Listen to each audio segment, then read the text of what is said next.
Hello, Peter. Got your brake booster. This is the first one that you sent me. I'll get on your second one later on. Just to tell you what we've done here, got a stainless steel sleeve in the slave cylinder. The little mini piston in here that had brass in it, I've replaced that with a good original unit without the brass. As I mentioned to you, the brass reacts with the brake fluid.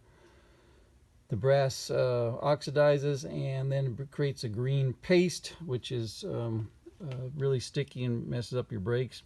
This is a rebuilt air filter assembly with new poppet in it. The new diaphragm, new rubber vacuum diaphragm in here. And of course cleaned everything up and plated everything original with the cadmium plating. And this is your vacuum right here, and this test port up here is one that you can use whenever you want. And when your booster's in the car, just put a vacuum gauge here, and you can read the vacuum gauge to see how the booster is doing. And what it's going to do is shown up here. The two gauges will go up and read vacuum as produced by the machine, and then as the booster is activated, this gauge will go to 0 when the booster is fully activated. And that hose is this little one that I just showed you that goes right here. So what you do is hook up a vacuum gauge, and as you press on the brakes while the engine's idling, you'll see the gauge go to 0. Over here, hydraulic side, input and output. Here's the input right here and the output.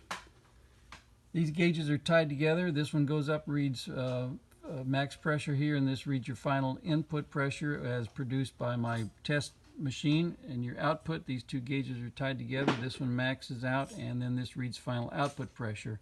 Your booster is a 2-to-1 boost ratio, so whatever this reads, we're going to see double over here. Now then, the booster without vacuum is an inert item.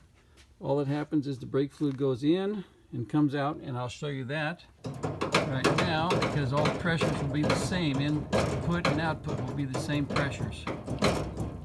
So as you see here, 350, 350, 350 approximately, and also as a test to see how accurate my gauges are. Now I'll hit it with some vacuum.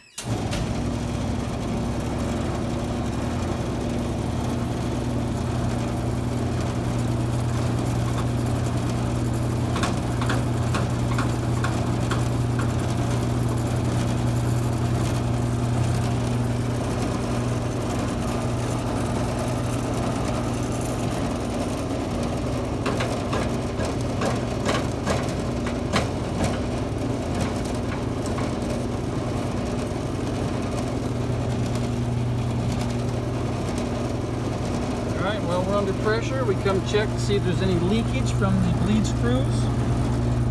No leakage. This bleed screw is not, you don't need to use it for bleeding. Just bleed the top, just use the top bleed screw for bleeding. We also check for leakage at our jam nut right here. And no leakage.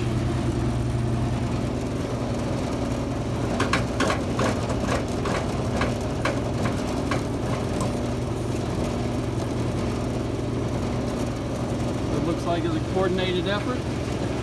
This is my master cylinder.